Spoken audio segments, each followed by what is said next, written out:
Ma'asyiral muslimin wal muslimat rahimakumullah. Dalam catatan sejarah, tidak sedikit mereka yang sebelumnya baik, kemudian akhirnya berubah menjadi buruk, lalu meninggal dunia di atas keburukannya. Bahkan lebih dari itu, na'udzubillah, mereka yang dulunya Islam kemudian akhirnya mencela dan mencaci maki Islam, bahkan kemudian murtad, atau barangkali ada di antara mereka menjadi zindik, kemudian meninggal dunia di atas kezindikannya, di atas pelecehannya terhadap Islam dan penistaannya. Ini banyak sekali terjadi. La haula wala quwata illa billah. Karena tentunya banyak sebab, mulai dari ketidakikhlasan, barangkali karena pergaulan, mungkin karena lingkungan, atau barangkali dari awal dia sendiri sudah memiliki keinginan yang buruk. Fala haula wala quwata illa billah. Dulu di zaman Nabi Muhammad sallallahu alaihi wasallam ada seseorang yang termasuk memiliki kedekatan dengan Nabi sallallahu alaihi wasallam. Sampai apa? Kataba al-Baqarah wa Ala Imran. Sampai orang itu bisa menulis, artinya menghafal dan mempelajari surat Al-Baqarah dan surat Ali Imran. Saking dekatnya dengan Nabi sallallahu alaihi wasallam. Bahkan menjadi juru tulis Nabi sallallahu alaihi wasallam. Tapi kemudian orang ini murtad. Ternyata manusia itu kan bukan jaminan. Lihat, dekat dengan Rasulullah, tetapi Allah kehendaki yang lain. Orang ini murtad. Kemudian dia bergabung dengan orang-orang Nasrani di daerah Najran, sekarang daerah perbatasan antara negeri Yaman dan negeri Arab Saudi. Di sana dia mulai mencela dan mencaci maki Nabi Muhammad SAW. Bahkan dia mengaku-ngaku dialah yang mengajarkan Islam kepada Nabi Muhammad SAW. Dia dipercaya karena ternyata dia bisa membaca dan menyampaikan beberapa ayat Al-Quran, membuatnya semakin dipercaya semakin. Orang ini kemudian akhirnya mati. Orang seperti ini akhirnya mati. Kemudian orang-orang Nasrani berusaha untuk menguburnya. Setelah dikuburkan, esok harinya kuburan itu terbuka, terbelah. Sementara jasad orang tadi terlempar. Al-qathul ardu, tanah itu menolaknya. Tapi mereka orang-orang Nasrani masih belum paham, mungkin karena ini, mungkin karena itu. Akhirnya mereka kuburkan lagi. Besok pagi yang kedua kembali, kuburan itu sudah terbuka, terbelah, sementara dia terlempar jasadnya. Sampai yang ketiga, kemudian pada akhirnya orang-orang Nasrani sadar bahwa itu adalah akibat dari perbuatannya. Sampai kemudian akhirnya jasadnya dibiarkan di atas bebatuan, hancur dimakan oleh burung-burung dan hewan lainnya. Ini hukuman dari Allah Jalla wa'ala untuk orang-orang yang sudah mengenal kebaikan lalu dia tinggalkan. Apalagi Islam dia tinggalkan, menjadi murtad, apapun alasannya. Ini satu contoh, itu terjadi di zaman Nabi Muhammad SAW. Untuk menunjukkan bahwa hidayah itu bukan di tangan manusia. Hidayah itu tidak ditentukan oleh manusia, tetapi hidayah itu adalah milik Allah Azza wa Jalla, ada di tangannya, sehingga hanya kepadanya kita meminta ihdinas siratal mustaqim. Ihdinas siratal mustaqim.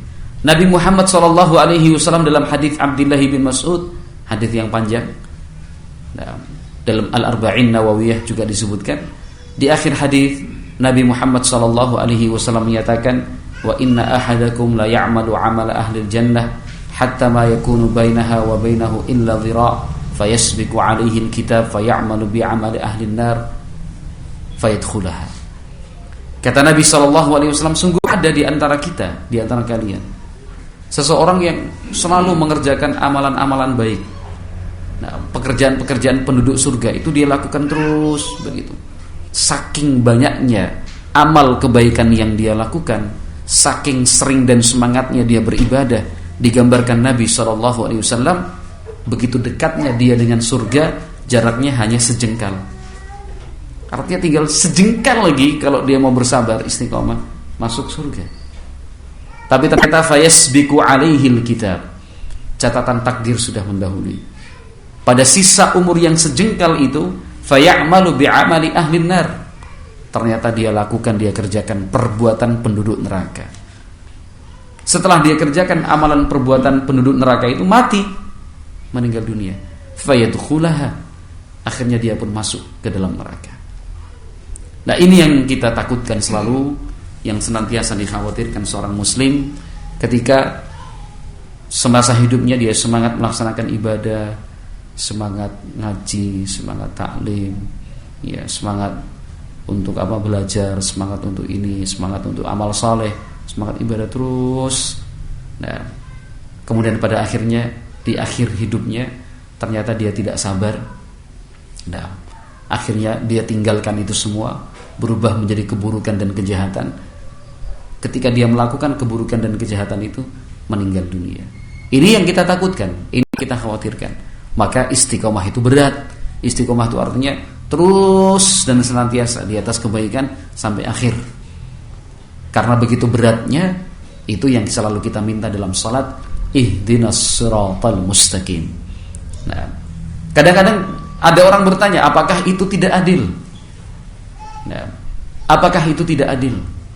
Karena dalam kesempatan yang sama, Nabi Muhammad SAW juga mengatakan, wa inna ahadakum la ya'malu bi'amali ahli hatta ma yakun bainahu wa bainaha illa dhira' fayasbiqu alaihi alkitab fayamalu bi'amali ahli aljannati fayadkhulaha.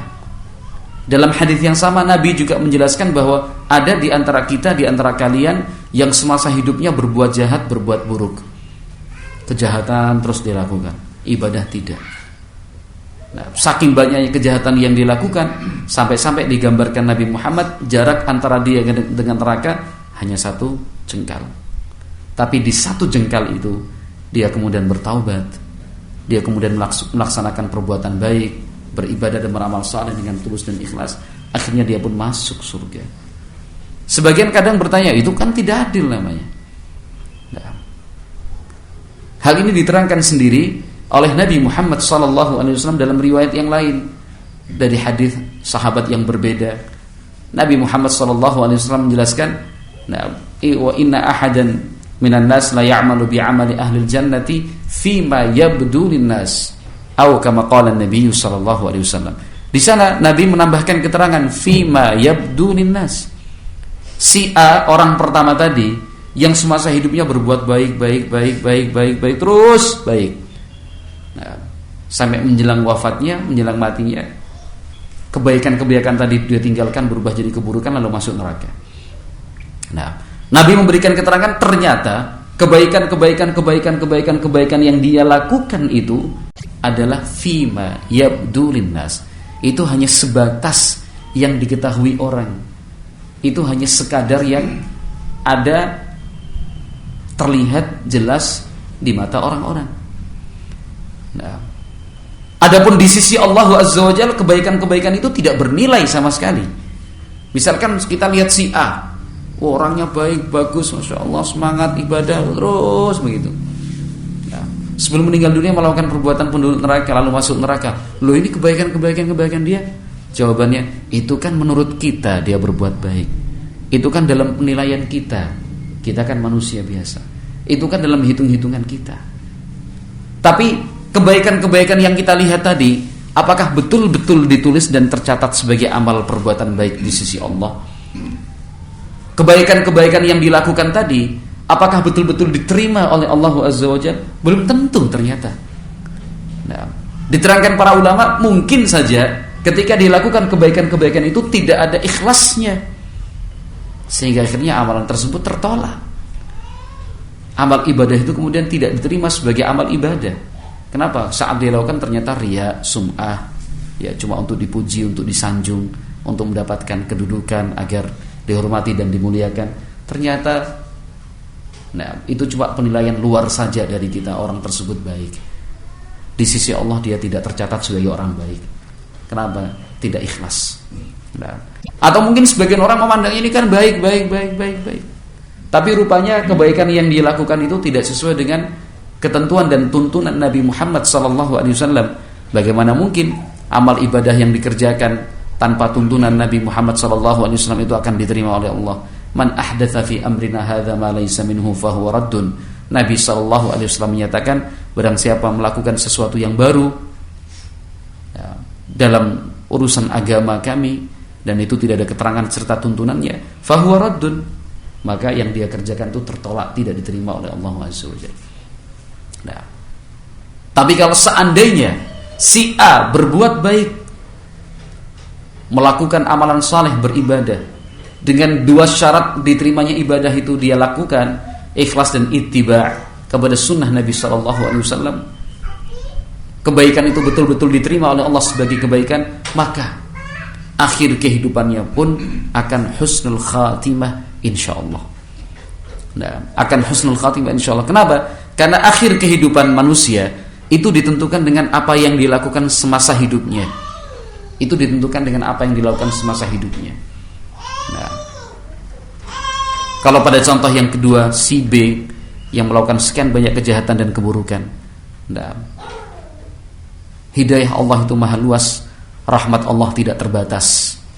Nah, maka orang tersebut mendapatkan hidayah dari Allah Azza wa Jalla. Barangkali dia orang kafir, sebelum meninggal dunia dia menyatakan Islam, setelah menyatakan Islam langsung meninggal dunia. Allah maha kasih, Allah maha pemurah, Allah maha memaafkan, Allah maha menerima taubat hambanya.